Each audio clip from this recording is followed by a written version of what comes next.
In a world where humans and monsters cannot coexist, a demon spawn named Hellboy enjoys his time while protecting the world from the monsters. However, his true fate awaits as the Blood Queen is reborn. Hellboy shall prove that he has good heart beneath his thick red skin. In England during the Dark Ages, King Arthur leads a small group of royal guards towards the highest point of a mountain. Nimue the Blood Queen is waiting at the top of the mountain for King Arthur alongside her trusted accomplice Ganeda. But King Arthur and Ganeda has different plans and betrays her, as he believes that humans and monsters cannot live in harmony. Although, they have already made an agreement to bring down Nimue. King Arthur's troops throws a spear directly at Nimue at her chest, pinning her down at the large tree behind her. Nimue screams but is still complacent that the mortal weapons cannot hurt her and her wounds will heal eventually. King Arthur whips out the Excalibur, which is the only weapon that can cause damage to Nimue. He starts slicing her into pieces to restrain her from using her powers. Nimue's blood fills the gaps on the tree behind her, leaving residuals of her power inside the tree. King Arthur and the others puts her dismembered body parts into multiple caskets locked by blessed iron chains. Each soldier takes a box containing the remains of Nimue to be scattered across the world to be guarded by the future generations to avoid the Blood Queen's reign on Earth. Back at the present day, Hellboy arrives at Tijuana to find Esteban, his missing partner at Bureau for Paranormal Research and Defense. Esteban went missing after going on a mission, then went silent weeks after, which alerted Hellboy and the others. He enters a wrestling ring where he finds Esteban wearing a costume fighting wrestlers for entertainment. He introduces himself to Hellboy as Camazotz, as he believes that the old Esteban is dead. Hellboy attempts to convince him to return back to base for a proper debriefing for his last mission. Although Esteban wants to fight Hellboy inside a ring to show off his new power. Esteban starts to throw punches straight at Hellboy, which deals heavy damages. Hellboy starts to get serious and retaliates with his own set of punches, thus removing the costume of Esteban. Revealing that his partner is now a vampire, he immediately throws him off the edge of the ring. But unfortunately, he lands at the pole, which strikes his heart, ending his life immediately. He runs to his friend as he turns back to normal, but as Esteban dies, he thus warns Hellboy that the end is coming, and him by his true name, Anangan Rama. Meanwhile, at a distant land, Gruagach, a monster like a pig man, pays a visit to Baba Yaga. They both had grievances against Hellboy, so Baba Yaga commands Gruagach to set Nimue free in order to exact the retribution they both desire. Back at the Bureau for Paranormal Research and Defense, Hellboy returns to his father named Broom, who is glad that he returned in complete shape. He inquires as to what Esteban meant by Anangan Rama, and Broom replies that he is unsure. Broom then informs Hellboy that the Osiris Club in England is looking for his assistance in hunting some giants. The following evening, Hellboy arrives to the Osiris Club, where he is welcomed by Lord Adam alongside the other members of the club. They are all fascinated by the mere presence of Hellboy. After some time, Lady Hatton meets them at the Hall of Osiris, where the club members are talking with Hellboy. She explains Hellboy's origins to him, that Rasputin attempted to transport something from another realm to be used as a weapon during World War II with the help of his henchmen. Luckily, Lobster Johnson, a renowned Nazi hunter who entered the area and murdered Nazis before ordering Rasputin's execution, assisted the Bureau for Paranormal Research and Defense in reaching the location. Meanwhile, Brew was ordered to murder everything that emerged from the Naz's gateway, but instead, after seeing the newborn Hellboy, he decided to adopt him. The following day, Hellboy and the Osiris Club members prepare their improved spears that is powered by electricity.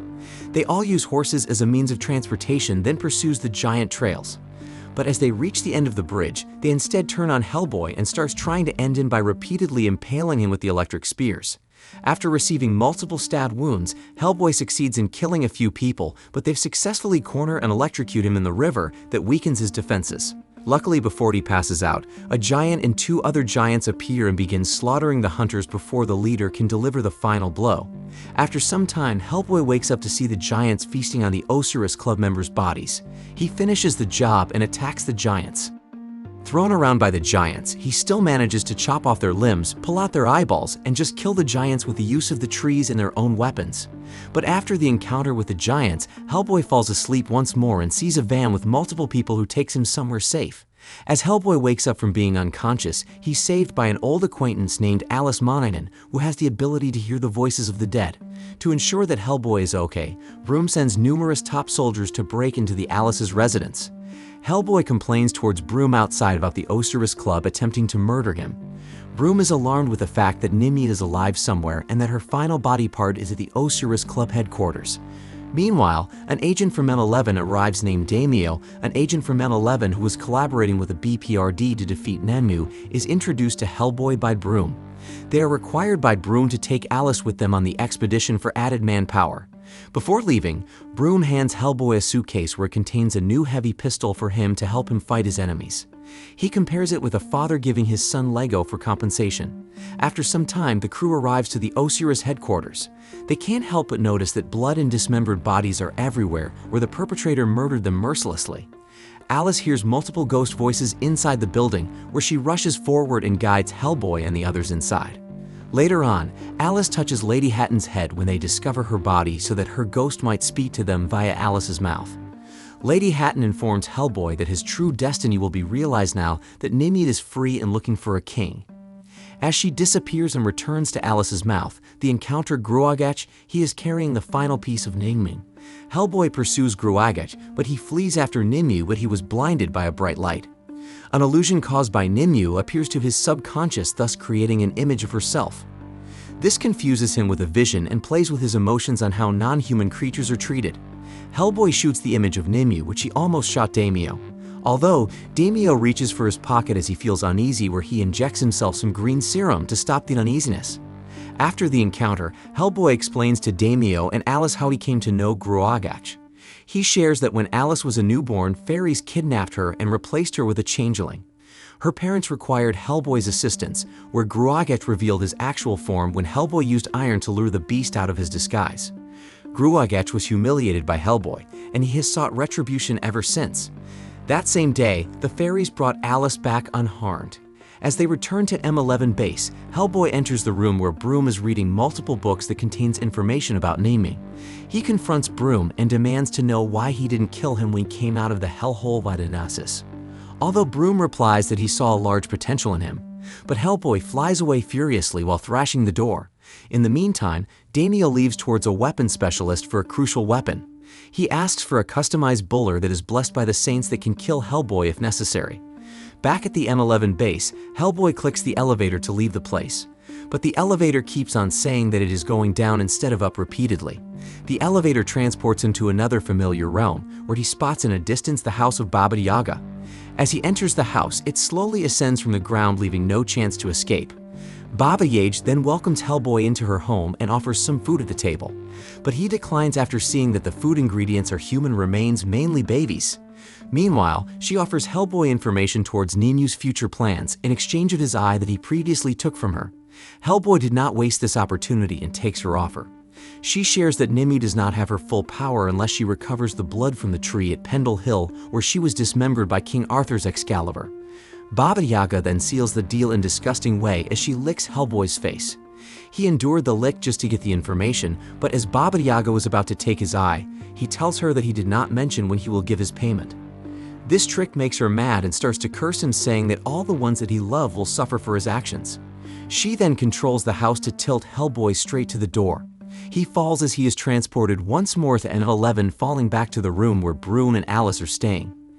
He shares the information that Nimue is still incomplete, and she will head towards Pendle Hill, where she was dismembered by King Arthur. But he is still mad at his father for not being honest pertaining his origins.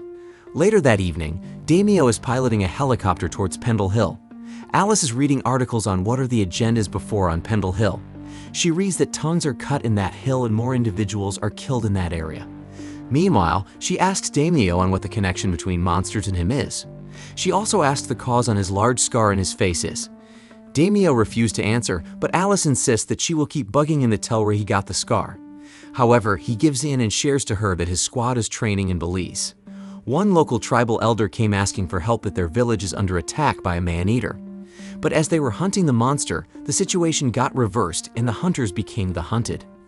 The man-eater appears to be a large jaguar that attacks all of his squad member, clawing his face and leaves Daimyo the only survivor of the encounter. As he finishes the story, they arrive at Pendle Hill, where Daimyo informs Hellboy and Alice to be ready for an ambush or any attack from Ninu's forces. Meanwhile, at the top of the Pendle Hill, Gruagach and Nimue cuts a scar at her palm to extract her blood from the tree to acquire her full power. She unleashes an undead army to halt the arrival of Hellboy, but this does not stop Hellboy from slowing down. Hellboy shoots some undead army, but Daimyo tells him that it is almost midnight and he must stop Nimue. Alice and Daimyo assures Hellboy that they can deal with the enemies on their own. He sprints towards the hill to halt Nimue from recovering her blood. Alice and Daimyo shows off their fighting skills and deals with the undead army with their guns and brute force. Although, Daimyo feels uneasy again and whispers to himself that not now. He injects himself with the green serum to ease the feeling. As they are about to be outnumbered, Alice notices that her punches can extract the souls of anything that she touches if she wants to. Side by side, Alice and Daimyo finishes the remaining enemies before catching up to Hellboy. Nimue finishes to recover her blood from the tree. The monsters gather to honor their queen. Later on, Ganeda and her sister witches shows up to ask for mercy to Nimue for betraying her. But she holds a grudge towards the witch sisters. She kills Ganeda's and leaves Ganeda alive. She hands Nimue her thorny crown as a peace offering to secure a higher chances of survival. They were abruptly interrupted by Hellboy as he shoots her at the eye and provokes her. Gruagach asks her to turn him into a stronger being to end Hellboy. But instead, she slaps him for insubordination and tells him to follow her towards the portal that she is about to open. She tempts Hellboy to come over and reign with her to the new world, but Hellboy rejects her as his heart is still pure. Finally, Alice and Daimyo catches up to the hill, although Nimue has other plans. As Nimue and Gruagach flee via a portal, she removes a thorn from the crown and flings it at Alice's neck, poisoning her. Hellboy and Daimyo are distracted, where Ganeda shows up to assist the process of removal of the poison from Alice. She orders them to hurry and locate Merlin as he is the only one that can remove the poison. After traveling to a very far island, Alice is brought to Merlin's grave by Hellboy and Daimyo, where he awakens after decades of slumber. Merlin cuts the thorn and rescues Alice, but he also renders Daimyo and Alice comatose so he may speak with Hellboy alone. He explains to Hellboy his true origins, that his mother was human, and that he is a direct descendant of King Arthur. Excalibur is his alone, and he alone can vanquish Nimue. Merlin uses his last drop of life to make the sword appear, but when Hellboy reaches out to take it, a vision of himself appears. He has a complete set of fully grown horns, riding a dragon and descending to Earth to slaughter humanity. For fear of bringing about the apocalypse, he declines to accept Excalibur, and Merlin crumbles to dust as he dies in disappointment. Back at M11, Broom receives the news that Nimue is causing massive plagues all over England. Broom briefs his men on what they are facing as he waits the arrival of Hellboy and the others to help stop Nimue. Sadly, Nimue arrives at M11 where she wreaks havoc and to set up a trap for Hellboy. Back at the island, Alice and Daimyo recovers their consciousness after being rendered by Merlin. Daimyo asks what happened. Hellboy tells them that apparently he is the last descendant of King Arthur that can wield the Excalibur. He adds that he did not take the sword as he will be causing the end of the world after he ends Nimue. Daimyo cuts him off to inform them that Nimue took over Bureau for Paranormal Research and Defense. But as soon as they arrive at the M11 base, there are corpses scattered all over the place. As Hellboy is about to break down, Alice assures him that his father is not yet dead as she cannot sense her spirit. News plays behind them where the reporter is outside St. Paul's Cathedral are heavily guarded by the police as there is an unknown assailant inside. Daimyo swiftly drives towards St. Paul's Cathedral to investigate what is going on. They are welcomed by the massive form of Gruagach, where Hellboy provokes him with all his might.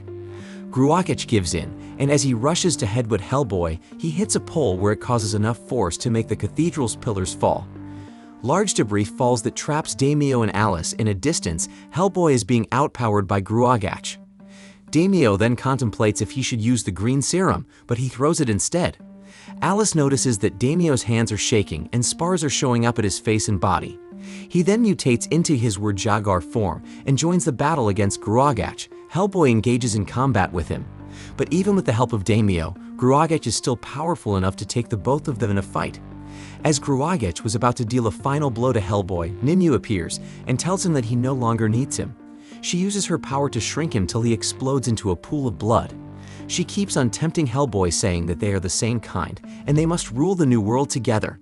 But as soon as he declines the offer, she uses her power to lift Hellboy, dropping him where Arthur's tomb. Beside the tomb is the Excalibur that is hidden beneath the cathedral's floor full of cobwebs. Nimue provokes Hellboy into taking the Excalibur to kill her and fulfill his destiny of being the ender of Earth. Hellboy does not give in, but Nimue has another trick up her sleeve. She uses her power to drag Broom from the sidelines to kill him in front of Hellboy. Nimue monologues on how Hellboy could have saved his father if he only took the Excalibur and ruled the world with her when he was given the chance. both of your fathers would be ashamed to the sight of you." This angered Hellboy even more, where he grabs the Excalibur from the pedestal. The Excalibur activates Hellboy's hidden powers, giving him a flaming crown and engulfing the Excalibur with never-ending flames.